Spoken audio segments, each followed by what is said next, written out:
Hi guys, तो अगर आपने कोई नया लैपटॉप या सिस्टम परचेज कर रखा है और आपको समझ में नहीं आ रहा कि इसमें हम डी पार्टीशन कैसे बनाते हैं, तो आज की इस वीडियो में हम बात करेंगे हार्ड डिस्क की वो बातें जो आपको कोई नहीं बताएगा। तो आज के इस वीडियो में हम बिगनर टू एडवांस पार्टीशन समझने वाले हैं कि हम हार्ड डिस्क में पार्टीशन कैसे बनाते हैं, उसको श्रिंक कैसे करते हैं और उसको हम एक्सपैंड कैसे करते हैं, इसमें जीपीटी टू एमबीआर क्या होता है। तो ये सब हम इस वीडियो में समझेंगे, सारा का सारा कुछ। तो आइए देखते हैं। अब जब भी हम अपने कंप्यूटर को फॉर्मेट करने के लिए अपनी बूटेबल पेन ड्राइव को हम बूट कराते हैं, तो हमारे पास दो ऑप्शंस आते हैं। एक तो सिर्फ पेन ड्राइव का नाम लिखा होता है और एक लिखा होता है आगे यूएफआई और पेन ड्राइव का नाम। तो यहीं से डिसाइड होता है कि आपको एमबीआर इंस्टॉल करना है या फिर जीपीटी इंस्टॉल करना है। तो अगर आपको जीपीटी इंस्टॉल करना होता है तो हम जस्ट यूएफआई सिलेक्ट करते हैं, और अगर हमें एमबीआर सिलेक्ट करना होता है तो हम नॉर्मल पेन ड्राइव को सिलेक्ट करते हैं। अगर हम यहाँ पे यूएफआई की बात करें तो वो होता है फर्मवेयर टाइप। ये जो कंप्यूटर का फर्मवेयर होता है वो होता है यूएफआई। और उसके बाद अगर हम जीपीटी एमबीआर की बात करें तो वो होता है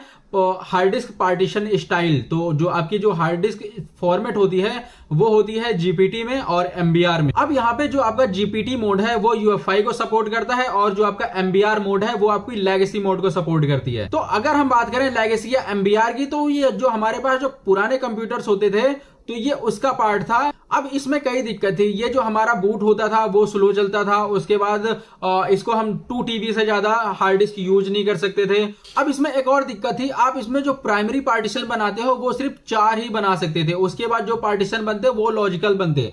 अब यहाँ पे एंट्री होती है जीपीटी की। तो जीपीटी जो है वो सपोर्ट करता है यूएफ5 फर्मवेयर को, और आजकल जो भी नए कंप्यूटर आते हैं वो आते हैं यूएफ5 फर्मवेयर पे ही। तो आपको यहाँ पे जीपीटी मिलता ही मिलता है और ये एमबीआर से काफी ज्यादा फास्ट होता है। उसके बाद अगर हम इसमें पार्टीशन की बात करें तो आप इसमें 128 प्राइमरी पार्टीशन बना सकते हो इजिली। और उसके बाद ये करीब 9.4 जेट्टाबाइट की हार्ड डिस्क को सपोर्ट कर लेता है। आपके पास जितनी भी हार्ड डिस्क है वो लगा दो आप, सारी की सारी आपको यहाँ पे सपोर्ट मिल जाएगा। अब यहाँ पे आपकी हार्ड डिस्क एमबीआर है या फिर जीपीटी है देखने के लिए जस्ट हम यहाँ पे दिस पीसी पे राइट क्लिक करेंगे तो यहाँ पे आपको एक ऑप्शन मिलेगा मैनेज का। तो जस्ट हम मैनेज पे क्लिक करेंगे तो यहाँ पे आपको दिख जाएगा डिस्क मैनेजमेंट। तो जस्ट हम इस पे क्लिक करेंगे। डिस्क मैनेजमेंट पे क्लिक करने के बाद यहाँ पे आपको हार्ड डिस्क आपकी दिख जाएगी। तो जस्ट हम यहाँ पे राइट क्लिक करेंगे, अपनी हार्ड डिस्क पे प्रॉपर्टीज में जाएंगे और यहाँ पे आ जाएगा आपके पास वॉल्यूम।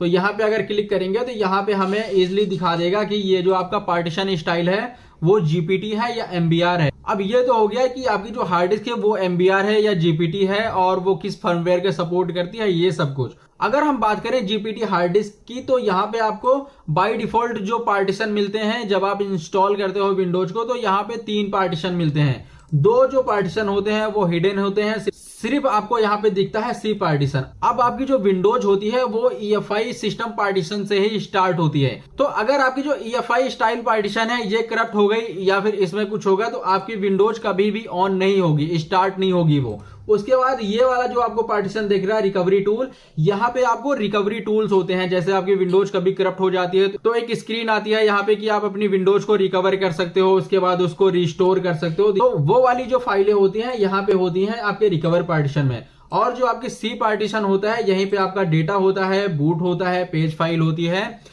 क्रैश फाइल, जो भी होता है सारा कुछ यहीं पे मिल जाएगा। तो अगर हम अपनी हार्ड डिस्क पे राइट क्लिक करते हैं तो हमारे पास कुछ इतने ऑप्शन से दिखते हैं। तो सबसे पहला यहाँ पे आपको दिख रहा होगा न्यू स्नैप्ड वॉल्यूम। तो इसका मतलब ये होता है कि अगर आपने कोई अपने सिस्टम में मल्टीपल हार्ड डिस्क लगा रखी है, ये वाला पार्टीशन छोड़ के, सी वाला छोड़ के, जो आप डेटा के लिए लगाते हो, तो अगर मान लो आपने एक टीवी की 2 हार्ड डिस्क लगा दी तो उस हार्ड डिस्क पे अगर आप क्लिक करोगे तो यहाँ पे ये वाला ऑप्शन जो है वो हाईलाइट हो जाएगा। अब ये क्या करता है, अब 2 हार्ड डिस्क को ये मर्ज कर देता है। एक टीवी की आपने लगाई है लेकिन जो आपको सिंगल पार्टीशन मिलेगा वो आपको मिलेगा 2 टीवी का। तो इसका यूज ये होता है। और अगर आपकी एक हार्ड डिस्क खराब हो गई तो आपका सारा डेटा चला जाएगा, आपको कोई भी डेटा नहीं मिलेगा। उसके बाद अगर हम दूसरे की बात करें तो वो होता है न्यू स्ट्रिप्ड वॉल्यूम। तो इसका ये मतलब होता है, इसका एक काम होता है कि आपका जो हार्ड डिस्क की स्पीड होती है, डेटा ट्रांसफर की स्पीड होती है, वो फास्ट कर देता है। अब ये फास्ट कैसे करता है, जब आप 2 हार्ड डिस्क लगाते हो और ये आप स्ट्रिप्ड वॉल्यूम बनाते हो तो इसका काम होता है जो आपका डेटा है वो आधा आधा या फिर जैसे भी करके ये आपको सिंगल डेटा को 2 हार्ड डिस्क में रख लेता है आधा आधा करके। तो उससे क्या होता है, अब मान लो कि एक हार्ड डिस्क आपकी 100 एमबीपीएस दे रही है, दूसरी भी आपकी 100 एमबीपीएस दे रही है, तो यहाँ पे जो आपको स्पीड मिलेगी वो मिलेगी आपको 200 एमबीपीएस डेटा राइट करने की स्पीड। उसके बाद अगर हम बात करें न्यू मिरर वॉल्यूम की, तो ये आपकी एक हार्ड डिस्क को दूसरा मिरर बना देता है। अब आपका डेटा जो इस हार्ड डिस्क में है वो सेम डेटा दूसरा हार्ड डिस्क में रहेगा। लेकिन यहाँ पे हमें दिक्कत ये आती है, जो आपको कॉस्टिंग लगती है वो 2 हार्ड डिस्क की लगती है, लेकिन जो आपका डेटा होता है वो 2 हार्ड डिस्क में होता है। अगर आपका डेटा कभी करप्ट हो गया एक हार्ड डिस्क में, तो वो जो दूसरा डेटा है उसमें भी मिल जाएगा। और सेम ही चीज अगर आपको न्यू स्ट्रिप में अगर आपने कोई डेटा डाल रखा है, एक हार्ड डिस्क अगर जाती है तो वो दोबारा आपको डेटा मिलता नहीं है। तो न्यू स्ट्रिप का ये घाटा होता है, न्यू स्नैप्ड डिवाइस का भी ये घाटा होता है। लेकिन आप मिरर यूज करते हो तो वहां पे आपको मिल जाता है कि आपका जो डेटा होता है वो 2 हार्ड डिस्क में होता है। लेकिन अगर आपने 2 TB लगा रखी है तो उसका बेनिफिट मिलेगा आपको 1 TB का। तो अगर हम यहाँ पे बात करें चौथे की न्यू रेड 5 वॉल्यूम की, तो यहाँ पे हमें 3 हार्ड डिस्क लगानी पड़ती है। अब जो आपको ने 3 हार्ड डिस्क लगा रखी है उसको हम बनाएगा रेड 5। तो आपका जो डेटा होगा यहाँ पे वो 2 हार्ड डिस्क में होगा और एक hard disk as a parity काम करती है। तो पैरिटी है किसी सिंगल हार्ड डिस्क में नहीं होती, वो तीनों हार्ड डिस्क का मिक्स होता है। तो पैरिटी को ये पता होता है। तो अगर यहाँ पे आपकी हार्ड डिस्क कोई खराब हो जाती है तो पैरिटी को पता होता है कि आपका डेटा रिकवर कहां से करना है। तो अगर आप कोई दूसरी हार्ड डिस्क वहां पे घुसाओगे जो आपकी खराब हो चुकी है उसको निकाल के, तो पैरिटी सारा का सारा रिस्टोर कर लेगा। अब रिस्टोर में ये 1 दिन भी लगा सकता है, 12 घंटे 14 घंटे भी लगा सकता है, डिपेंड कि आपका डेटा क्या है। उसके बाद यहाँ पे आपको मिल जाएगा कन्वर्ट टू डायनेमिक फाइल। अब कन्वर्ट टू डायनेमिक हम करते हैं इसलिए क्योंकि आपको अगर मिरर बनानी है या फिर रेड 5 बनाना है तो उसके लिए हमें डायनेमिक डिस्क ही चाहिए, जो ब्लैक डिस्क होती है। तो अगर हमें यहाँ पे रेड 5 चाहिए, मिरर चाहिए, तो हमें सबसे पहले उसको डायनेमिक बनानी पड़ेगी या फिर उसको क्लीन फॉर्मेट करना पड़ेगा। ये होता है हमारा डायनेमिक डिस्क का काम। तो सबसे नीचे आपको मिल जाएगा यहाँ पे कन्वर्ट टू MBR डिस्क। तो अगर आप GPT यूज करते हो तो आप अपने सिस्टम को MBR में कन्वर्ट सकते हो, लेकिन जो लेटेस्ट है वो है GPT। तो हम GPT पे चलाएं तो ज्यादा बेटर है। अगर आपका सिस्टम अगर UEFI नहीं सपोर्ट करता, GPT नहीं सपोर्ट करता, तो आप इजिली अपनी हार्ड डिस्क को MBR में आप कन्वर्ट कर सकते हो। तो यहाँ पे नीचे मिल जाएगा आपको ऑफलाइन। ऑफलाइन हम तब यूज करते हैं जब हमने हार्ड डिस्क अपनी लगा रखी है और हम उसको फिजिकली ना निकाल करके हम उसको ऑफलाइन कर देते हैं, तो हमारी जो हार्ड डिस्क है वो इजिली यहाँ पे ऑफलाइन हो जाती है। ये हो गया इसका काम। उसके बाद अगर हम बात करें कि हम अपना पार्टीशन कैसे बनाते हैं, तो जो भी हमें अपना पार्टीशन बनाना है वो हमें बनाना है C ड्राइव में। उसके बाद हम C पे राइट क्लिक करेंगे तो यहाँ पे आपके पास सबसे पहले श्रिंक के लिए आ जाएगा, क्योंकि हमारे पास कोई जगह ही नहीं है एक्सपैंड करने के लिए। अगर हमारे पास यहाँ पे अनलोकेटेड स्पेस होता तो इसी में आपको हाईलाइट हो जाता है यहाँ पे एक्सटेंड के लिए। तो एक्सटेंड के लिए हमारा हाईलाइट नहीं है क्योंकि यहाँ पे हमारे पास कोई अनलोकेटेड डिस्क नहीं है। तो जस्ट हम अभी के लिए बनाएंगे श्रिंक वॉल्यूम।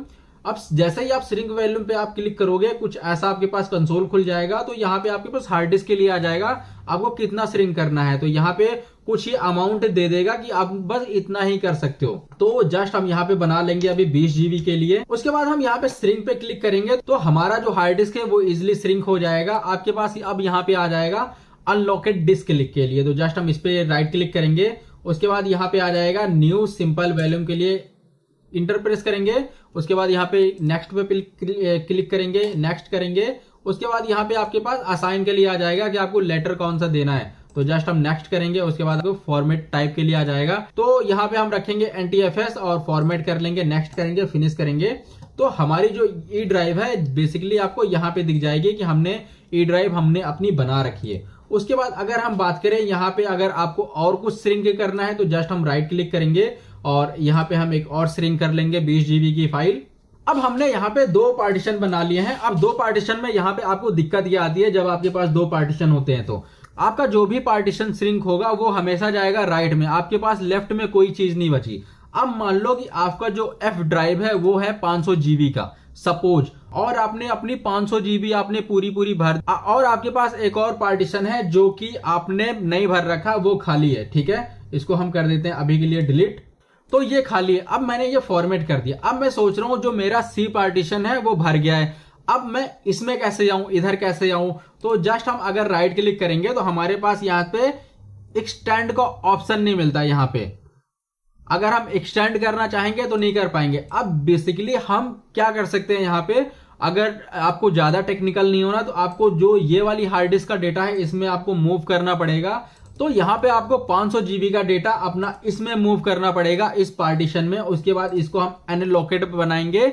ये होता है बेसिक। तो यहाँ पे अगर आपको ये सब नहीं करना तो जस्ट आपको सिर्फ एक्सटेंड करना है वो वॉल्यूम चाहे जो भी हो, पूरी हार्ड डिस्क में कहीं भी हो मुझे फर्क नहीं पड़ता, मुझे बस स्पेस चाहिए। उसके लिए हम यहाँ पे यूज करते हैं एडवांस सॉफ्टवेयर का, तो वो हम थोड़ा सा आगे समझ लेंगे।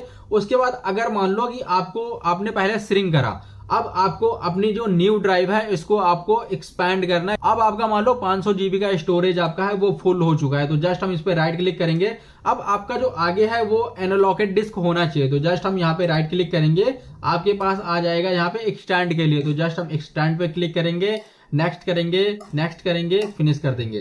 तो आपका जो ये वाला पार्टीशन है वो आपका इजिली एक्सपैंड हो जाएगा। अब ये हो गया।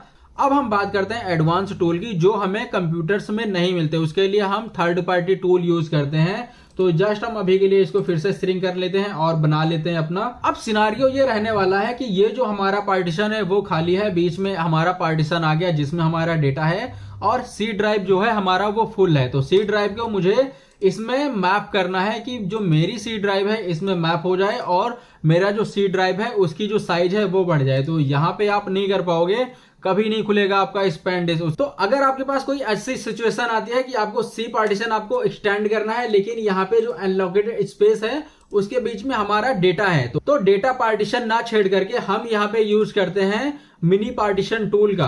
तो मिनी पार्टीशन टूल में कुछ काम फ्री में हो जाते हैं, बाकी आपको एडवांस काम जैसे करना है, जैसे आपको जीपीटी टू एमबीआर करना है, एमबीआर टू जीपीटी करना है, उसके लिए हमें पैसे देने पड़ते हैं। तो अभी के लिए हम जस्ट अपना क्रोम ओपन करेंगे। इसके लिए जो ये वाला आपके साथ सिनारियो है इसके ये काम हमारा फ्री में हो जाता है। तो जस्ट हम अपना क्रोम यहाँ पे ओपन करेंगे। उसके बाद हम अपने क्रोम में यहाँ पे लिख लेंगे mini tool partition wizard, just हम इंटर प्रेस करेंगे। उसके बाद हमें यहाँ पे पहले लिंक पे क्लिक करना है, उसके बाद यहाँ पे आ जाएगा डाउनलोड पार्टीशन विजार्ड के लिए। तो जस्ट हम यहाँ पे फ्री डाउनलोड पे क्लिक कर देंगे। फ्री डाउनलोड पे जैसे ही आप क्लिक करोगे डाउनलोड के लिए आएगा, तो हम जस्ट डाउनलोड कर लेंगे इसको। तो हमारा आ चुका है, तो जस्ट हम इसको 2 बार क्लिक करेंगे तो यहाँ पे हमारे पास आ जाएगा ओके के लिए, जस्ट हमें ओके कर देना है। उसके बाद यहाँ पे आपके पास आएगा कि आपको जो फ्री एडिशन में क्या मिलता है और आपको प्रो एडिशन में क्या मिलता है। तो जस्ट हम यहाँ पे फ्री एडिशन क्लिक कर देंगे, नेक्स्ट कर देंगे। अब यहाँ पे आपको कई सारे ऑप्शंस मिलेंगे यहाँ पे, तो जो आपके काम के नहीं है वो हटा देना, और आपका जो ऊपर वाला है ये नहीं हटेगा क्योंकि ये जो हम इंस्टॉल कर रहे हैं ये वही है। नेक्स्ट करेंगे यहाँ पे, उसके बाद हम नेक्स्ट करते जाएंगे तो ये डाउनलोड होगा और ऑटोमेटिकली खुद ही इंस्टॉल हो जाएगा। अब जो हमारा जो मिनी टूल पार्टीशन है उसका जस्ट पेज खुल जाएगा विजार्ड। तो यहाँ पे आपके पास ऐसा कुछ आएगा, तो जस्ट हमें यहाँ पे राइट क्लिक करना है और इतने सारे ऑप्शंस आ जाएंगे। अब आप यहाँ पे ध्यान रखना, अगर आपके पास कुछ ही ऑप्शंस आ रहे हैं यहाँ पे राइट क्लिक कर रहे हो तो इसमें जो आपकी हार्ड डिस्क है वो बिट लॉकर में है, तो हमें वो बिट लॉकर डिक्रिप्ट करना पड़ता है, हटाना पड़ता है, नहीं तो आपके पास इतने सारे ऑप्शन नहीं आएंगे, आपके पास कुछ भी ऑप्शन आएंगे और आप उसमें कुछ भी नहीं कर सकते। तो आपको बिट लॉकर वहां पे हटाना पड़ेगा। मेरे केस में बिट लॉकर नहीं है तो मेरा सारा कुछ आ रहा है। तो हमारा जो पार्टीशन है यहाँ पे ये है अनलॉकेड, और इसके बाद ये रहा हमारा फ्री डिस्क जो हमने अभी यूज नहीं करा। तो हम यहाँ पे राइट क्लिक करेंगे, राइट क्लिक करने के बाद हमें करना है यहाँ पे एक्सटेंड। अब एक्सटेंड करने के बाद आपके पास जितनी भी हार्ड डिस्क यहाँ पे पार्टीशन होगी वो शो हो जाएगी। तो हमने 2 पार्टीशन यहाँ पे बनाए थे, एक अभी हमारा है अनलॉकेड और एक हमारा एफ ड्राइव। तो आप जिस भी पार्टीशन से आप अगर सी ड्राइव बढ़ाना चाहते हो तो आप इजिली कर पाओगे।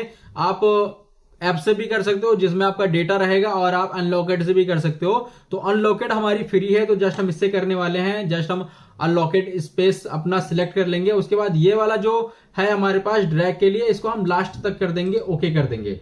तो ये जो हमारा होगा, जो एफ ड्राइव होगी हमारी उधर चली जाएगी और जो हमारा अनलॉकेड स्पेस होगा ये इधर आ जाएगा। तो यहां हमारा हो चुका है काम। जस्ट हम अप्लाई पे क्लिक करेंगे और यस करेंगे, तो यहाँ पे कुछ प्रोसेस करेगा ये। उसके बाद ओके पे हम क्लिक कर देंगे। तो ये जो हमारी जो ड्राइव है वो इजिली यहाँ पे बन चुकी है। तो हमारा जो पहले स्पेस था ये थोड़ा कम था, अब ये ज्यादा हो चुका है। तो अगर हम यहाँ पे बात करें अपने मैनेजमेंट में देखने के लिए, तो अब हमारे पास कुछ ऐसा नजर आता है क्योंकि हमारे जो स्पेस है वो हमने यूटिलाइज कर लिया है। और यहाँ पे आपको कई सारे ऑप्शंस आपको जरूर मिलेंगे, जैसे आप डेटा रिकवरी भी कर सकते हो, फॉर्मेट कर सकते हो, डिलीट कर सकते हो, मर्ज कर सकते हो। तो इसमें अगर आप जैसे आप कन्वर्ट करने जाओगे तो यहाँ पे आपको कुछ फीचर्स आपको फ्री में मिल जाएंगे और कुछ फीचर्स के लिए आपको यहाँ पे इसको बाई करना पड़ेगा। तो वो आप अपने अकॉर्डिंग देख लेना कि आपको करना क्या है। तो अगर यहाँ पे आपको जीपीटी टू एमबीआर या एमबीआर टू जीपीटी करनी है तो उसके लिए मैंने ऑलरेडी वीडियोस बना रखी है, मैं यहाँ पे आई बटन दे दूंगा, आप इजिली कर पाओगे वो। तो हमारा जो कॉन्सेप्ट था कि हम अपने हार्ड डिस्क में पार्टीशन को क्रिएट कैसे करते हैं और उनको मैनेज कैसे करते हैं, तो आपको मैंने सारा कुछ बता दिया है। और अगर आप में इससे रिलेटेड कुछ भी इशू आता है, अगर आप कहीं भी कुछ भी फंसते हो तो आप मुझे डायरेक्ट मैसेज कर सकते हो, मेल भेज सकते हो या फिर उसको कमेंट में लिख सकते हो। तो आगे आने वाली सीरीज में मैं ऐसे ही आपके लिए इंटरेस्टिंग वीडियोस लाता रहूंगा। अगर आपको मेरी वीडियोस पसंद आती है तो आप इसको लाइक करो, शेयर करो, सब्सक्राइब करो। मिलते हैं हम नेक्स्ट वीडियो में, तब तक के लिए बाय बाय।